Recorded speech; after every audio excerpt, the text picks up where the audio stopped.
السلام علیکم ورحمۃ اللہ وبرکاتہ۔ نعت پڑھنی ہے آج ہم نے، تو نعت کا جو تدریسی مقاصد ہیں وہ ہم پڑھیں گے۔ پہلے نعت کے معنی و مفہوم سے آگاہ کرنا۔ نعت کا کیا مطلب ہے؟ آپ نے پیچھے حمد کا مطلب پڑھا تھا نا، جس کے اندر اللہ تعالیٰ کی تعریف بیان کی جائے۔ تو نعت کیا ہوتی ہے؟ جس میں نبی کریم صلی اللہ علیہ وآلہ وسلم کی تعریف بیان کی جائے۔ اس کے بعد ہے نبی کریم صلی اللہ علیہ وسلم کی صفات سے بچوں کو روشناس کروانا۔ نبی وسلم کی جو صفات ہیں، جو اچھائیاں ہیں، جو خوبیاں ہیں، ان سے لوگوں کو آگاہ کروانا ہے، بچوں کو بتانا ہے کہ نبی وسلم کی تعریفات اور ان کی صفات کیا کیا ہیں۔ اس کے بعد ہے بچوں کو بتانا کہ رسول اکرم صلی اللہ علیہ وآلہ وسلم کی ذات تمام مخلوقات کے لیے سراپا رحمت اور شفقت ہے۔ جو نبی صلی اللہ علیہ وسلم ہیں، ان کی جو ذات ہے، ان کی جو پرسنالٹی ہے، وہ ساری مخلوقات سے اعلیٰ ہے۔ وہ نعت بھی ہے نا، سب سے اولا ہو اعلیٰ ہمارا نبی، تو ہمارا نبی سب سے اعلیٰ ہے اور اولا ہے۔ رحمت اور شفقت، وہ ہمارے لیے رحمت بن کر آئے ہیں، بچوں پر شفقت ہے ان کی، ٹھیک ہے۔ تو نعت کیا ہے؟ وہ نبیوں میں رحمت لقب پانے والے، سارے نبیوں کے اندر جو رحمت کا لقب جو ملا وہ نبی کریم صلی اللہ علیہ وآلہ وسلم کو ملا۔ مرادیں غریبوں کی بر لانے والے، غریب جو تھے ان کی مرادیں برلاتے تھے۔ کیسے؟ غریب نبی کریم صلی اللہ علیہ وسلم کے پاس آتے اور آ کر اپنی حاجتیں پورا کرتے، تو نبی کریم صلی اللہ علیہ وسلم ان کی مدد کرتے۔ جیسے غریب آیا، کہتا میرے پاس کھانے کے لیے کچھ نہیں ہے، آپ صلی اللہ علیہ وسلم نے کیا کیا؟ اس کو کلہاڑی دی کہ جاؤ جا کر لکڑیاں کاٹو اور اپنا گزر بسر کرو۔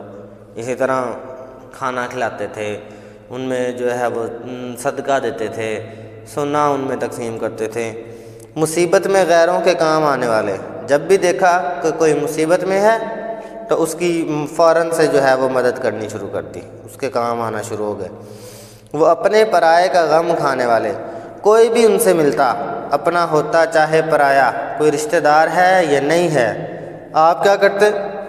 اس کے غم کی جو ہے وہ دوا کرتے۔ اس کا کوئی تکلیف ہے، اس کی کوئی پریشانی ہے، اس کے پاس کوئی ٹینشن ہے، آپ اس کو دور کرتے، اس کی حوصلہ افزائی کرتے، اس کو رہنمائی کرتے۔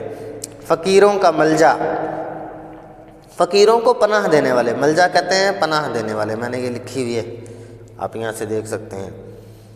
ضعیفوں کا مأویٰ، جو ضعیف ہیں ان کا مأویٰ، یعنی جو جیسے بوڑھے ہوتے ہیں، وہ راستے پہ چل رہے ہوتے ہیں، ان کو منزل کا پتہ نہیں چلتا، تو وہ ان کو ان کی منزل دکھاتے تھے۔ یہی الفاظ یہاں پر بھی لکھے ہوئے ہیں، ساتھ ساتھ بتا رہا ہوں، یہاں سے یہاں پر بھی لکھے ہوئے ہیں، پیچھے بھی لکھے ہوئے ہیں، آپ نے جسٹ اس کو یہاں سے دیکھ کر آپ نے اپنی کاپی پہ لکھ لینے ہیں، ٹھیک ہے۔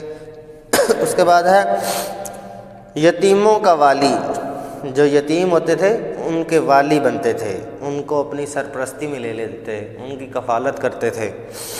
غلاموں کا مولا، غلاموں کے دوست، مولا کہتے ہیں دوست کو، جو غلام تھے ان سے دوستیاں تھیں۔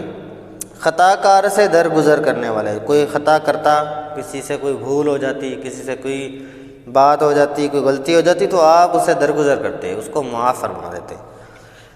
بد اندیش کے دل میں گھر کرنے والا، جو برا چاہنے والے لوگ ہیں ان کے دلوں میں گھر کرنے والے۔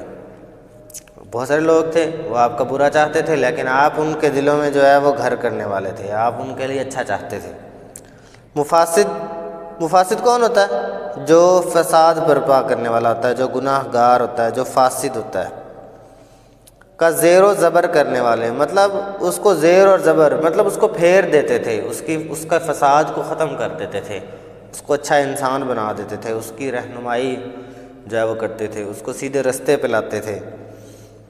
یا اس کا ایک اور بھی مطلب ہو سکتا ہے کہ ان کو جو ہے جو فاسد تھے ان کو تباہ کر دیتے تھے۔ جیسے جنگوں کے اندر کفار جو ہے وہ فاسد تھے، تو آپ صلی اللہ علیہ وسلم کیا کرتے تھے؟ ان کے ساتھ لڑ کر ان کو جو ہے وہ نیست و نابود کر دیتے تھے۔ قبائل کو شیر و شکر کرنے والا، جو قبیلے ہیں، جو قومیں ہیں، ان کو کیا کرتے تھے؟ ان میں اگر کوئی فساد یا کوئی لڑائی ہوتی تو آپ ان کو آپس میں میٹھا کر دیتے۔ شیر کہتے ہیں میٹھے کو، چاشنی جو ہوتی ہے، اور شکر مطلب جو گڑ کی جو شکر بنتی ہے یا چینی کو آپ کہہ لیں، اتر کر ہرا سے سوئے قوم آیا، غار ہرا میں رہتے تھے سارا دن، تو وہاں سے آتے اور جو قوم جو ہے اس کو آ کر ہدایت دیتے، اس کو نیکی کی طرف بلاتے، مطلب قوم کے لیے ہرا سے اتر کر نیچے آتے مکہ میں۔ اور ایک نسخہ کیمیا ساتھ لایا۔ نسخہ کیمیا کیا ہے؟ نسخہ کیمیا قرآن ہے۔ قرآن کی جو ہے وہ مدد کے ساتھ لوگوں کی رہنمائی کرتے، لوگوں کو بتاتے کہ جی قرآن کے اندر ہدایت ہے لوگوں کے لیے، اس کے اندر رہنمائی ہے۔ تو قرآن جب غار ہرا میں آپ پر نازل ہوتا، آپ وہاں سے آتے اور قوم کی وجہ سے آتے، قوم کو سمجھاتے۔ مس خام کو جس نے کندن بنایا۔ مس خام کیا ہوتی ہے؟ مس خام میں نے یہاں پر لکھا ہوا ہے، اس کا مطلب تانبا جو کان سے نکلنے کے بعد صاف نہ ہو، مطلب جب تانبا کان میں سے نکالتے ہیں کان کو نہیں کرتے ہوئے، تو جو تانبا ہوتا ہے وہ میلا کچیلا ہوتا ہے، تو جب اس کو صاف کرتے ہیں تو وہ سونے کی طرح چمکنے شروع ہو جاتا ہے۔ تو آپ صلی اللہ علیہ وسلم لوگوں کو تانبے سے سونا بناتے تھے۔ کندن کہتے ہیں سونا۔ مس خام کو جس نے کندن بنایا، کھرا اور کھوٹا الگ کر دکھایا، مطلب کوئی اچھا ہے یا کوئی سچا ہے یا کوئی کھوٹا مطلب جھوٹا کہہ لو، نقلی کہہ لو، اس سب کو ایک دوسرے سے الگ کر دیا، سب کو بتایا کہ یہ کھرا ہے، یہ کھوٹا ہے، یہ اصلی دین ہے، یہ نقلی دین ہے۔ عرب جس پہ کرنوں سے تھا جہل چھایا۔ عرب کے اندر آپ سعودی عرب کے اندر دیکھ لیں یا عرب ممالک کے اندر دیکھ لیں، زمانوں، قرن کہتے ہیں زمانے کو، زمانوں سے ان عربیوں کے اوپر جو ہے وہ جہالت چھائی ہوئی تھی۔